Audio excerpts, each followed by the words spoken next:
Don, based on Kevin filled us in on the two injured defensemen, just how difficult is this going to be now? We saw in Seattle, just trying to get your pairs together, get your rhythm in that zone. I mean, what's the biggest key to improving on that area? Yeah, it's a heck of a challenge, and the couple things you mentioned there were, one of them was get the pairs together and get guys comfortable playing, within our system or as D partners, because so much of what you do and so much of what we do, you play in tandem as a pair, and that takes a little while. And when you break up partners and you have to deal with injuries, Fitzgerald came in because of injuries. Pilot comes in.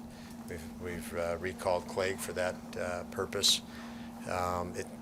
It takes a while, and missing Samuelson and Yokoharu are two guys that, they play a little bit over the 20-minute range, but they could play 30 minutes just as easily if they were needed. So those guys will miss until they get back healthy. Don, how much does it affect, because of the schedule, and I understand why, but you only got 2 practices in while you were gone, not counting morning skates. Now you've got to integrate new defensemen.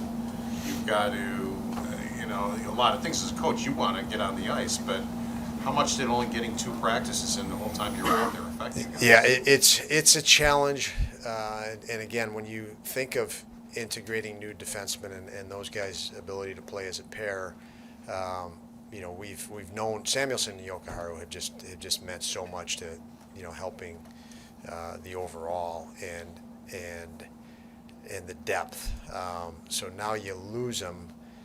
You don't have the practices, as you mentioned, but that's okay. It's still going to take time. Even if we had the practices, I feel it takes time in game. Now, after training camp, that you have the context of the rest of the NHL. You're playing, full lineups and talented lineups every night.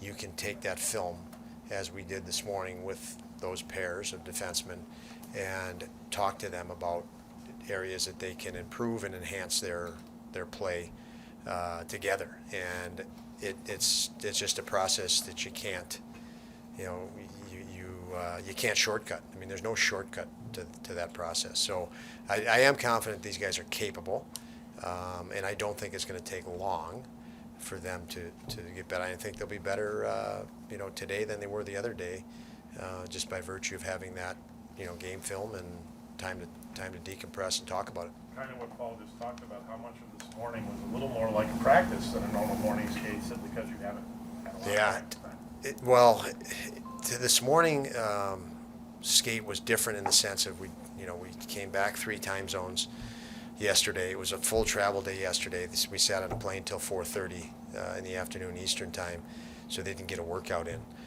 So we felt we needed a little bit more of a push, and obviously we're dealing with a time change. So for that, the context is totally different today. So the practice or the pregame skate was totally different, and there were more, as you mentioned, practice drills in there rather than pregame skate, just loosen up drills. How have you seen Jack respond to seeing out a couple games, and how did he maybe use it as an opportunity?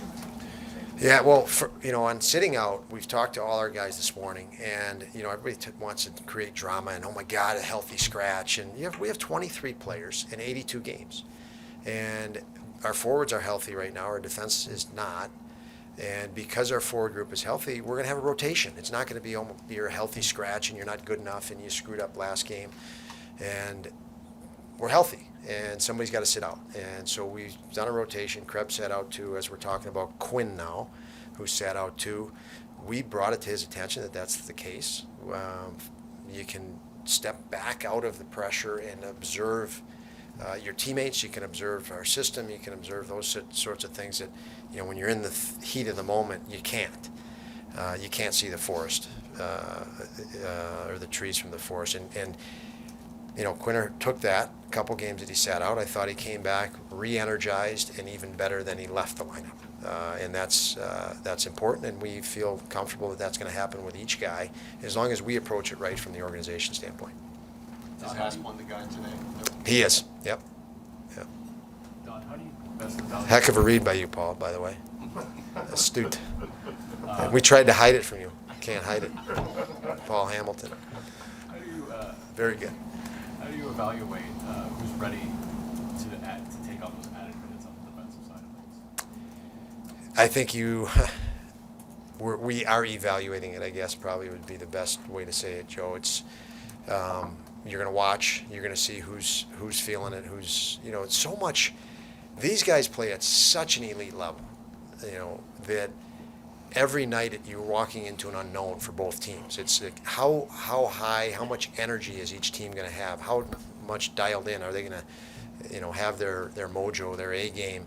And you're on the bench every night, and you're trying to figure out, okay, who has their A game and who maybe doesn't feel it tonight, and a little bit lacking in energy or feel, and then there's an offset, from player to player, team to team, line to line, and you're trying to make adjustments accordingly within that context. So you don't have the context until you get on that bench every night, and then it's adjust. I do feel again our pairs will make improvements in efficiency over last game by virtue of being able to look at the film, but going into tonight, we'll be taking in information to see who can handle more ice time, who's feeling it, rather than not. Don, sorry to ask a sort of a big picture question, but when teams use the word culture, it can mean different things to different people. To you, what are the elements of a good team culture? You got to care about each other, and you got to work for each other, and that goes from coaches to management to, there's a lot of words slung around when you talk about culture, but it's got actions. You got to back it up. That's why I say just typical thing. We're I don't look at it like we're healthy scratching a guy that he's not good enough. They're all good enough. It's just we have to rotate guys in when you have 23-man roster in the NHL. Only 20 can play. So if they're all healthy, that happens. So things like that. When you mention culture, how you handle adversity, how you treat people, I think is really important. And who you empower if you're in a position of coaching, which guys are you empowering? And we feel very fortunate to have a lot of really good competitive people that we can empower as coaches. That helps our culture significantly. I know you mentioned at the beginning of the year not wanting to put too much on a guy like Jack Quinn as far as giving him time on the power play, but what can him being on the power play do to help him kind of feel the rhythm of the game since he is such a goal scorer? Yeah, I think it really good question. The potential is a lot. He had a goal that was disallowed the other day, our own error, obviously with the offsides. But anytime you that still makes you feel good. Anytime a guy feels good about his game, and Jack being a scorer, a playmaker, he has a better opportunity or more opportunity potentially being in a power play position, especially with the personnel we have with him on that power play. That he's he stands a chance of a real boost to feeling even better about what he does. When you put young guys with older guys, especially in those situations, the expectations rise. Older players are, damn it, I need the puck now, and they see plays maybe ahead of time. So there's some caution, I guess, in coaching to put a younger player in a situation where the older players get pissed off at him that he didn't give me the puck there, and that can be a real hit to younger players' confidence. I don't see that as an issue right now either way. I see our older guys support these younger guys very well, and I see the young guys having more confidence as they go. And I think even Quinter just stepping back for a couple games has helped him gain more confidence rather than less. If I may, what Sure. are the elements you see in Montreal that represent the biggest challenges for your team tonight?